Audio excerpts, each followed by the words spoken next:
నిధులు నియామకాలు అని మాట్లాడినాం. నీళ్లు, నిధులు, నియామకాలు. కేసీఆర్ నాయకత్వంలో నీళ్ల విషయంలో ఇంటింటికి మంచిళ్ళు తెచ్చుకున్నాం. నీళ్ల విషయంలో గోదావరిలో, కృష్ణలో ఇటు కాళేశ్వరం కట్టుకున్నాం, 100% పూర్తయింది.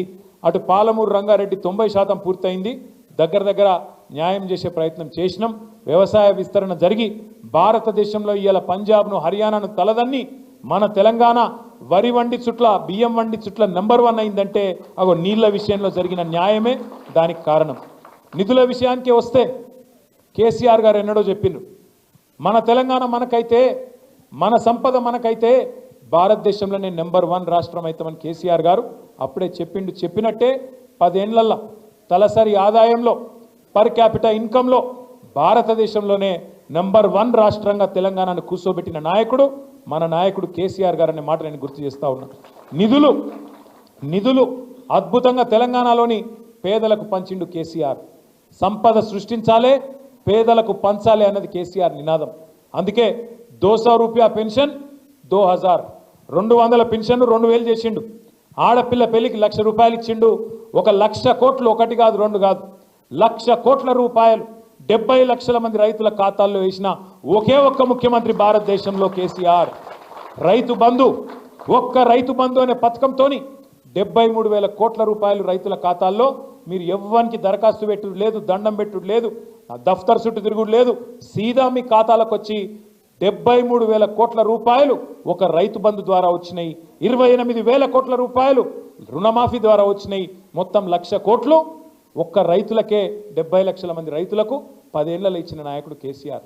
నిధులు, సంపద పెంచిండు, పేదలకు పంచిండు. నియామకాలు 2,32,000 ఉద్యోగాలు ప్రభుత్వ కొలువులు ఇచ్చిండు. 24 లక్షల ఉద్యోగాలు ప్రైవేట్ రంగంలో సృష్టించిండు కేసీఆర్. నీళ్లు, నిధులు, నియామకాలు, ఈ మూడిట్లో కేసీఆర్ గారు సంపూర్ణంగా న్యాయం చేసిండు. మరి వీళ్ళేం చేస్తాను?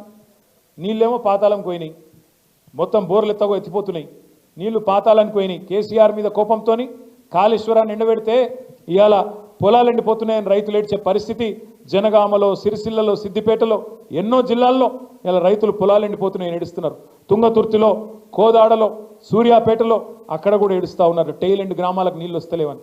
నీళ్ళేమో పాతాళానికి పోయినాయి, నిధులేమో ఢిల్లీకి పోతున్నాయి. టకీమని మీకు పడతలేవు, కానీ ఢిల్లీలో రాహుల్ గాంధీ ఖాతా మాత్రం మోగుతున్నది. టకీమని అక్కడ 1,000 కోట్ల రూపాయలు రేవంత్ రెడ్డి గారి కుర్సీని కాపాడుకునేందుకు పైసలు మాత్రం, మూటలు మాత్రం ఢిల్లీకి టంచంగా ముడుతున్నాయి. ఇక మూడోది నియామకాలు ఎప్పుడో గాలికి పోయినాయి. జాబ్ క్యాలెండర్ అన్నాడు, 2 లాఖ్ ఉద్యోగాలు అన్నాడు. రేవంత్ రెడ్డి చెప్తే నమ్మతలేరని రాహుల్ గాంధీని పట్టుకొచ్చిండ్రు. అశోక్ నగర్ చౌరస్తాలో కూర్చోబెట్టిండ్రు, ఛాయ్ తాగిపించిండ్రు, బావర్చీలో బిర్యానీ తినిపించారు. ఛాయ్ తాక్కుంటూ రాహుల్ గాంధీ గారు చెప్పిండు, 2 ఉద్యోగాలు ఊడగొట్టుర్రి మీరు, కేసీఆర్ ఉద్యోగం, కేటీఆర్ ఉద్యోగం ఊడగొట్టుర్రి, ఊడగొడితే మీకు 2 లక్షల ఉద్యోగాలు ఇస్తా అని చెప్పిండు మొదటి సంవత్సరం. వచ్చినాయా మరి 2 లక్షల ఉద్యోగాలు? 6,000 ఉద్యోగాలు కూడా ఇయ్యలే. అంటే కాంగ్రెస్ ఎంత ధోకబాజీ పార్టీ చెప్పేందుకు, ఎంత దగుల్బాజీ నాయకత్వం కాంగ్రెస్ పార్టీది చెప్పేందుకే ఇదంతా మీకు చెప్తా ఉన్నా. ఇదంతా పరిస్థితి గిట్లుంటే రేవంత్ రెడ్డి గారు మొత్తుకుంటాను మైకులలో, తెలంగాణ ఈజ్ రైజింగ్ అట. తెలంగాణ ఎన్లా rising? Telangana is definitely rising. ఎన్లా? క్రైమ్ రేట్ల రైజింగ్. నువ్వు వచ్చినాక క్రైమ్ రేటు బ్రహ్మాండంగా 23% పెరిగింది. Telangana is rising. అప్పులలో బాగా పెరిగింది. గతంలో కేసీఆర్ గారు సంవత్సరానికి 40,000 కోట్ల అప్పు చేస్తే ఆ అప్పుతోని సంపద సృష్టించిండు, ఆ అప్పుతోని కరెంటు సమస్య పరిష్కారం చేసిండు, అప్పుతోని సాగునీరు తెచ్చిండు, ఆ అప్పుతోని ఇంటింటికి తాగునీరు ఇచ్చిండు, ఆ అప్పుతోని 32 మెడికల్ కాలేజీలు కట్టిండు, 1000 గురుకుల పాఠశాలలు పెట్టిండు, ఆ అప్పుతోని మరి తెలంగాణ రైతులకు 1,00,000 కోట్లు ఇచ్చిండు. నేను రేవంత్ రెడ్డిని అడుగుతున్నా, సంవత్సరానికి 40,000 కోట్ల రూపాయలు కేసీఆర్ ప్రభుత్వం అప్పు చేస్తే అప్పుల పాలు చేసిండని చెప్పి లబలబా అన్నావు. మరి నువ్వేం చేస్తున్నావు? ఇవాళ ఒకటే ఒక్క సంవత్సరంలో కేసీఆర్ ప్రభుత్వం 40,000 కోట్ల అప్పు చేస్తే సంవత్సరానికి 1,50,000 కోట్ల అప్పు చేసిన మాట వాస్తవం కాదా? పోనీ 1,50,000 కోట్ల అప్పు చేసినావు, ఒక్క కొత్త పథకం చాలు చేసినవా? ఒక్క ఇందిరమ్మ ఇల్లుకి ఇటుక పెట్టినవా? ఒక్క మనిషికి రేషన్ కార్డు ఇచ్చినవా? ఒక్కలకు తులం బంగారం ఇచ్చినవా? ఒక్క ఆడబిడ్డకు 2,500 ఇచ్చినవా? ఒక్క ముసలాయనకు 4,000 ఇచ్చినవా?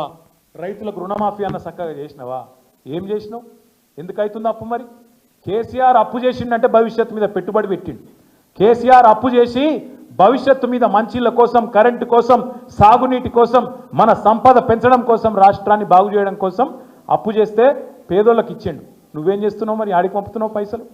1,50,000 కోట్ల అప్పు చేసి ఒక్క పథకం చేయకపోతివి, ఒక్కటి ఒక్క కొత్త బిల్డింగ్ కట్టకపోతివి, మరి ఏడబోతున్నాయి పైసలన్నీ? దీనికి సమాధానం చెప్పడు. తెలంగాణ ఇస్ రైజింగ్, అప్పులలో పెరుగుతుంది, క్రైమ్ రేట్లో పెరుగుతుంది, ఆత్మహత్యల్లో పెరుగుతుంది. రేవంత్ రెడ్డి ప్రభుత్వం వచ్చినాక 1 సంవత్సర కాలంలో ఈ 450 రోజులలో 450 మంది రైతులు రోజుకొక్కరు చొప్పున చచ్చిపోయింది. ఇప్పటికి ఆత్మహత్య ఒక గంటలో పెరుగుతుంది.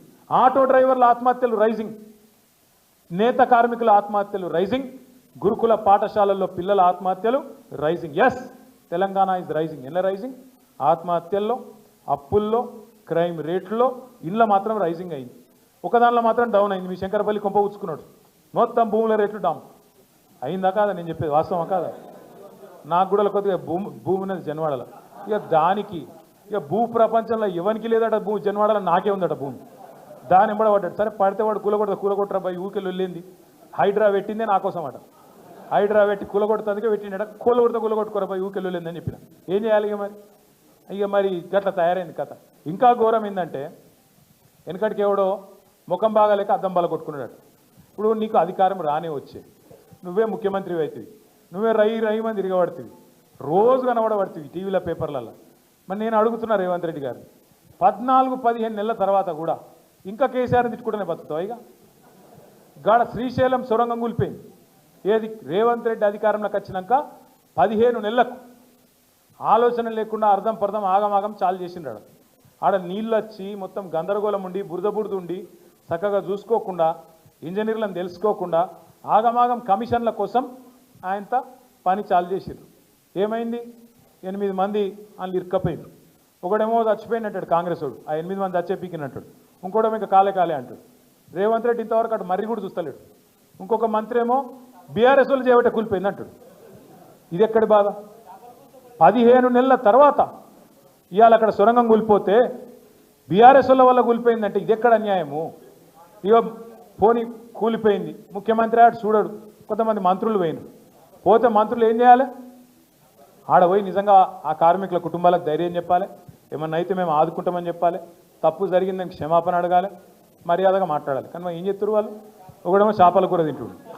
ఇక్కడ చేపలు బాగుంటాయి శ్రీశైలంలో, రేయు తిందామని వాడు ఒకటి తింటాడు. ఆడ వాడు దాస్తుంటే వీడేమో తింటాడు. గత నీతి లేని వాళ్ళు మంత్రులు. ఇంకొక ఆయన ఇంకా విచిత్రం ఇది. ఇడ ఏం జరగలేదు, ప్రమాదం ఏమైందంటే నీళ్లు వాటర్ కలిసిందట. నీళ్లు వాటర్ కలిసిందరా నాయన.